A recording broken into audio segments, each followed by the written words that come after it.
Les coulisses de la Loire.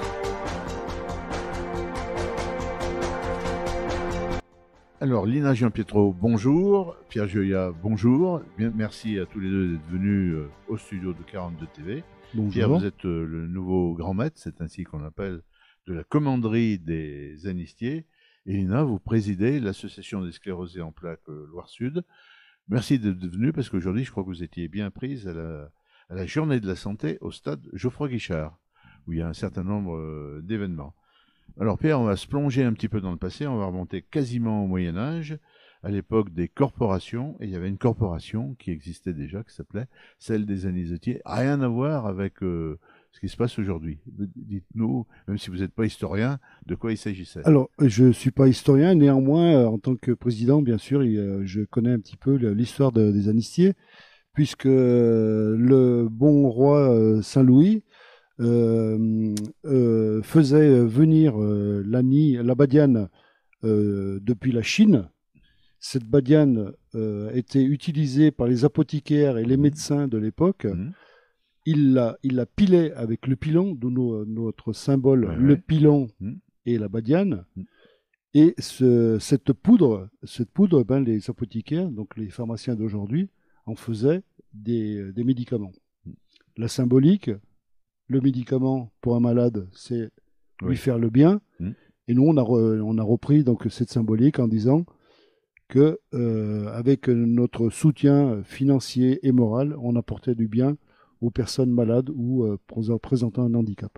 Alors au XXe siècle, les Anistiers avaient été relancés par Paul Ricard, qui était un grand nom de boisson anisée, on ne va pas faire de publicité. Exactement. Et qui bénévolement voulait faire du mécénat. Tout à fait. Et avait recréé l'institution des Anistiers. Donc on l'a défini comme un club de service dans le monde associatif, bien, oui. Avec un certain nombre que j'ai cités. Donc quel est le maillage aujourd'hui et quelle est la finalité et la devise des Anistiers aujourd'hui? Ben, notre devise, elle est simple, c'est aider et apporter et aider et soutenir. Oui. Hein, aider, soutenir. Deux verbes d'action. Voilà, oui. d'action. Effectivement, donc Paul Ricard, en 1952, s'est entouré de personnalités pour relancer un club service français, puisque les Anistiers, c'est un club service français. Pour un petit peu redonner des couleurs à cette commanderie, à cette confrérie qui avait été créée en 1200, dans les années 1200. Et il a voulu donc qu'une action soit menée en France par ce club service pour aider et soutenir les enfants malades. C'est surtout on est surtout tourné vers les enfants malades et présentant un handicap, mais on peut aussi aider d'autres actions. On en parlera actions, des actions concrètes que vous menez. Vous avez dit que c'était un club service français, mais il y a aussi quelques antennes dans d'autres pays d'Europe. Hein. Effectivement, donc nous sommes constitués en commanderie. Alors les commanderies, il peut y en avoir une par département, il peut y en avoir deux, il peut pas y en avoir. C'est le cas de la Loire. C'est le cas de la Loire. Nous en avons une à Roanne qui s'appelle le Rouennais-Brionnais. Nous en avons une donc à Saint-Étienne, la commanderie de Saint-Étienne-en-Forêt, et nous avons une commanderie très proche qui est à Lissingelet, qui s'appelle le comté de Lissingelet. Donc nous sommes fédérés par l'Ordre international des Anistiers à Paris. Nous sommes représentés en Belgique, en Italie, en Suisse, en Allemagne, en Hollande, à La Réunion, en Espagne. Une nouvelle commanderie est née il y a 3 ans en Bulgarie. Oui. Et nous allons créer bientôt au Canada un nouveau bailliage pour qu'on soit présent sur le sol. Alors vous êtes bien présent en communication, à travers un site internet, à travers une revue nationale, à travers des revues locales. Et j'ai vu que dans une région, je n'ai pas mémorisé, mais il y avait des réunions avec les autres clubs services, avec les Rotary, les Kiwanis, les Lions, et qui menaient des actions communes. Est-ce que ça existe dans notre département ou est-ce que c'est imaginable, même si ça n'existe pas? Alors actuellement, non. Actuellement, moi, ça fait 20 ans que je suis Anistier au sein de la commanderie de Saint-Étienne-en-Forêt. On n'a jamais eu l'occasion d'être partie prenante sur une action commune, mais ça peut être un projet, ça peut être Parce quelque chose qui peut se faire. les Rotary, le Kivonis par exemple, organisent chaque année un salon des vins dans la plaine du Forêt et avec une finalité humanitaire aussi. Alors on va voir un petit peu, vous avez parlé des enfants malades, il n'y a pas que des enfants. Si Lina est avec nous aujourd'hui, Lina, on vous qualifie au bon sens du terme de fil rouge ou de fil conducteur des amnistiés. Qu'est-ce que ça veut dire? Quelles sont vos relations avec les amnistiés? Ben, j'ai fait une petite vérification. Ça fait 12 ans que je suis anisetière, donc ça passe vite. Donc déjà, donc grâce à la grand maître Françoise Alésina, Oui, qui qui a était sa concernée, qui avait qui une était fille concernée, aussi, voilà. Donc qui avait la sclérose en plaques. voilà. Donc et depuis, eh ben, les anisetiers sont fidèles à la sclérose en plaques et ils nous remettent de l'argent chaque année euh, à la hauteur de 3 000 euros. Et c'est Donc, plutôt pour la recherche, je crois. cette somme-là est reversée intégralement à la recherche. Elle Dans la est, Loire, en plus. Oui. voilà, dans la Loire. On va remettre d'ailleurs le 6 avril, lors de notre assemblée générale, au professeur Camp de Sanché qui sera présent. Donc, un petit chèque de 6 000 euros, je pense. Il n'est pas encore au courant, mais voilà, il va l'être. Alors, Voilà, est-ce que la donc, recherche avance?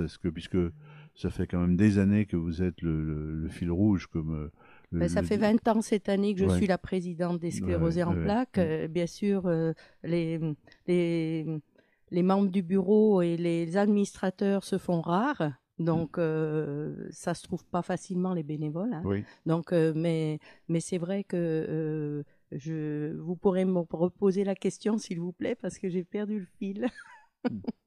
Oui, alors, quels sont les objectifs de votre association? Soutenir les Voilà. familles, aider concrètement, financièrement, Voilà. la recherche grâce aux dons des amnistiés, par exemple? Nos objectifs sont réconforter, écouter, parce que lorsqu'ils passent au CHU, donc ils ont notre numéro de téléphone où les neurologues, le personnel soignant leur dit de nous contacter.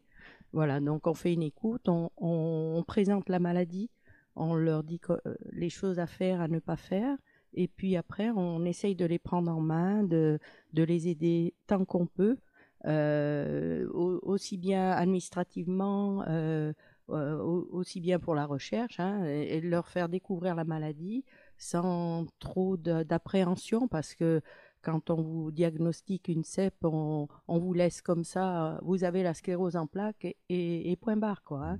Donc nous, on est là pour les accueillir et pour les soutenir. On peut citer aussi quelqu'un qui vous soutient depuis des années, qui est un pompier professionnel, Tout qui à fait. écrit beaucoup de livres et qui vous transmet tous ses droits d'auteur. Hein. Tout à fait. André Chevillard, donc, qui est Voilà, je crois ancien que commandant des méritait quand pompiers. même d'être salué. Tout à fait. Et donc, qui est mon bras droit. Hein. Mm. Donc, il a remis depuis, je crois, depuis 2010, donc tous ses droits d'auteur à l'association, qui est à la hauteur de 2 000 euros. Oui. Donc voilà, entre les 3 000 des anisetiers et les 2 000 d'André Chevillard, plus les dons des adhérents et des personnes extérieures. Donc voilà, on arrive à remettre à la hauteur de 10 à 11 000 euros par an à la recherche. Hein.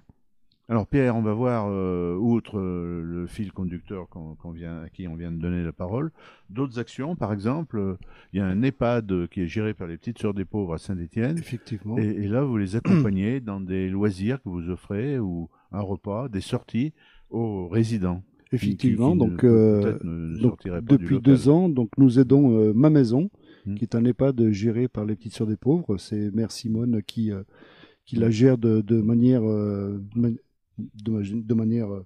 avec les moyens qu'elle a, et donc nous avons décidé de lui apporter une contribution afin que ces résidents puissent sortir de leur maison pour aller pour faire des actions culturelles. Et donc depuis 2 ans, effectivement, on leur offre une journée de sortie. Voilà, tout à fait. Alors, on ne peut pas lister toutes vos actions. Vous allez dire aussi, il y a des accompagnements de certains enfants. Vous avez évoqué des enfants malades à qui vous payez un moniteur ou quelqu'un qui qui est un spécialiste pour accompagner un ostéopathe ou autre, un enfant qui souffre de graves complications. Tout à fait. Donc, une action que nous avons menée en 2021, donc après l'après-Covid, nous avons aidé 10 enfants porteurs du syndrome autistique qui allaient tous les mercredis dans un centre équestre pour de la médiation l'équithérapie. Et j'ai participé à une de ces séances et on sentait vraiment l'approche de l'enfant vers l'animal et l'animal qui était comme un copain, quoi. C'était vraiment, on avait vraiment le sentiment d'une communion entre l'enfant et l'animal. Lina, en conclusion, vous avez une information pratique à nous donner. Oui. Puis Pierre nous donnera le site internet pour ceux qui veulent en savoir plus sur les anistiers. Si je peux me permettre, Bien il y a sûr. la journée mondiale de la sclérose en plaques qui aura lieu le jeudi 30 mai au CHU. Donc, on sera au hall AB. Donc, et on mettra en situation du handicap de la sclérose en plaques. Hein. Donc, ce jour-là, toutes les soignants, tous les aidants aussi pour faire comprendre les difficultés que rencontrent les sclérosés en plaques et tous ceux qui voudront venir découvrir cette maladie seront les bienvenus. Donc à partir de 9h dans le hall AB du CHU. Et vous nous le redirez, on l'annoncera aussi dans notre journal télévisé quotidien. Pierre, pour terminer, il y a un site internet où ceux des internautes qui nous ont écoutés et vus veulent aller plus loin. Effectivement, vous pouvez nous retrouver donc sur le site anisetier.gouv. Ordre international des anisetiers. Le Gouv, non, c'est pas Gouv là. Il avait rien bu d'anisé. Non, pas encore. Donc c'est Ordre international des anisetiers.org. Et vous avez donc toute une déclinaison. Vous pouvez, alors vous avez déjà l'ordre international, et vous pouvez cocher sur nous trouver. Voilà. Et là vous avez donc le site de Saint-Étienne où vous avez toutes nos actions futures et passées. Très bien, merci Lina, merci Pierre. Merci de votre accueil. De vous être déplacé jusqu'au studio de 42 TV. Merci.